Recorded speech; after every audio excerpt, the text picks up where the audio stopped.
I don't know about you all, but I have not been able to stop thinking about and praying for that heartbreaking story that's been making international headlines about the 16 children found in the worst form of neglect and abuse ever. My heart absolutely breaks for these kids in this whole entire situation of systematic generational poverty and trauma and what's coming out of it.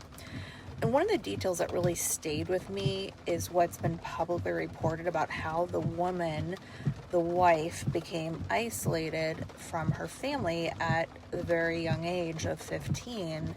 Again, I don't know everything about this situation, but it just reminded me of something I wrote about in my book, Intuitive Certainty. Years ago, in my early 20s, I was in a physically, emotional, abusive relationship that I did not tolerate, but it takes time to unravel because they stalk you, they threaten you.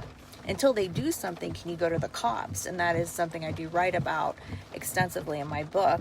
It was nothing obviously as horrific as the circumstances being reported in this case, and I would never compare the two.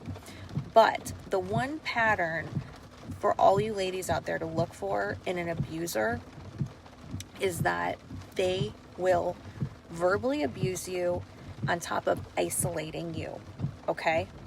And threaten you, but isolation's a big one. Abusive people often try to separate you from the people who love you, your friends, your family. They want to be with you constantly. They're constantly checking up on you, texting you. They are all about control. They don't love you. Don't think that they love you because they want to be with you and they're following up with you every 5 minutes.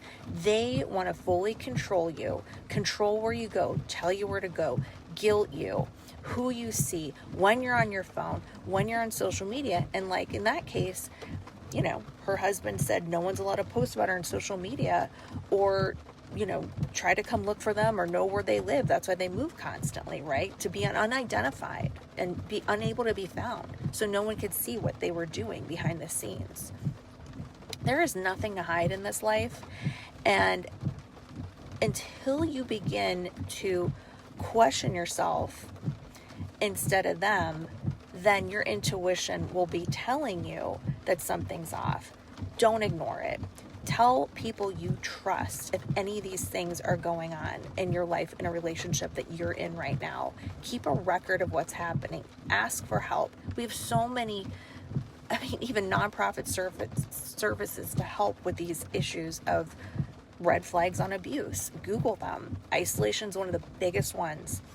And I share my own journey recognizing these warning signs and finding the courage to leave in my book. And my hope is that by telling about these patterns, we can help someone else out there to recognize them or recognize them in even a friend before it's too late and before any kids are ever involved.